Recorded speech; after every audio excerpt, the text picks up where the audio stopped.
Уважаеми зрители, това беше последната емисия новини на ПРО.БГ. Благодаря ви и всички ние ви благодарим, че бяхте с нас. Всичко добро!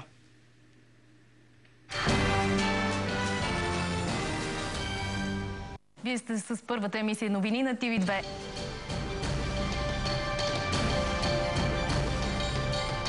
...770 дни. Повече от 1500 часа новини. Бяхме първи от мястото на събитието. Скандалният радиоводещ имал среща с адвокат в кооперацията. На два пъти Юрий Галев се размина със смъртта точно по този път. Днес обаче част от куршумите го застигнаха. Просто взимаш си личната карта, идваш, гласуваш и после... Да. Или се биеш веднага, или бяга. Бате байка. Само пощенската кутия на лидера на ДПС напомня, че той е депутат. Веднага напуснете залата. Според организаторите, ромите в България имат повече права, отколкото българите. Оттам се появи въпросният цар Киро. Огромната любов на хиляди хора, които изпълниха не само площада пред президентството във Варшава, а и целия град, желанието си да отдадат последна почит на обичания от всички поляци президент Лех Качински. Бяхме там, където трагедиите смазваха душите ни. На места, където е непоносимо трудно да бъдеш. На мястото на катастрофата е нашият репортер Ивайло Везенков.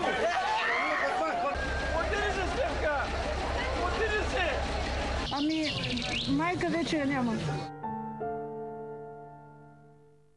Черната екскурзия завършва след няколко часа. В 20 часа трябва да излетят отново към България роднините на починалите. 2 часа по-късно към страната си ще потеглят със самолет и ковчезите на нашите сънародници. Потънахме за секунди и просто не можехме да реагираме нищо. Тук в Пирдоп хората скърбят за загубените свои близки и познати и за своите съграждани.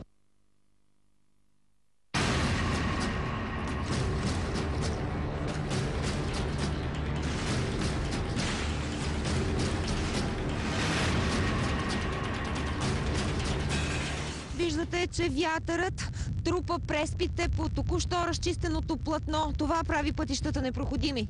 Реката в село Гърлено преля на места. Виждате какво е нивото на реката тук. Борихме се за живот. Да ми сложат бъбрък и да отида да видя на морето. Хубав ли ти е този рожден ден? Много. Най-хубавия.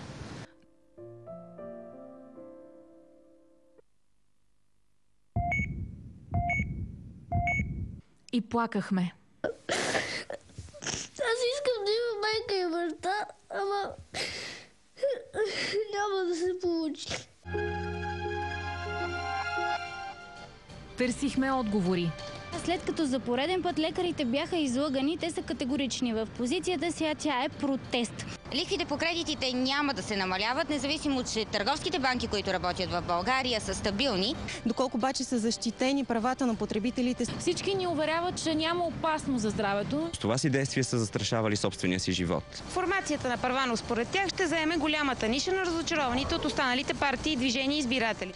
Протестиращите настояват още министрите Симеон Дянков и Сергей Игнатов да подадат оставки. Най-често продаваните дългове в България се оказват неплатените сметки към мобилните оператори. Въпреки че на шофьорите в градския транспорт се правят редовни психотестове, някои от тях признават, че им се е налагало дори да пият успокоителни заради стреса. Побой, мъчения, сток, рязане на крайници с електрическа бормашина.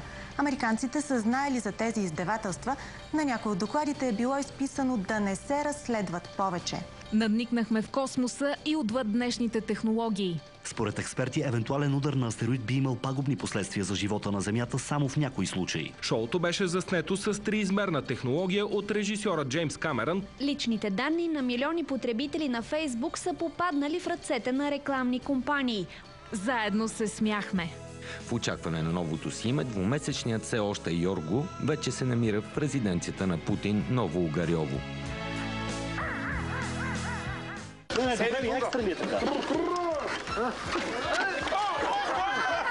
Дали един умрял гълъб?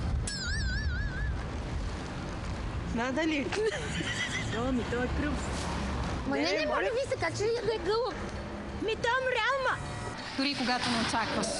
И се забавлявахме. Колко много хора са дошли тук на националния стадион Васил Левски, специално за концерта на Мадона. В България сър Елтън Джон не скри задоволството си от начина, по който българската публика го посрещна. Всяка седмица поне 2 момичета биват избирани за победителки в нещо, но така и никой не разбира в какво. С заваляването на първия сняг, най-нетърпеливите ентусиасти вече са на Витоша. Благодарим ви, че бяхте с нас. ProBG, Валентина Войкова и Лиляна Боянова. Посвещавам моята награда на целия екип. Показахме, че го можем и го можем добре. Благодаря ви. И взе тази награда след 2 години отразяване на здравния сектор в телевизия ProBG. Държавата все още е длъжник на пациентите. Правителството отпусна 96 милиона за трансплантации. Тази награда не е само моя заслуга, тя е на цялата медия. Работихме с любов за вас и бяхме заедно с вас във всичко важно. Във всичко, което ви засяга лично.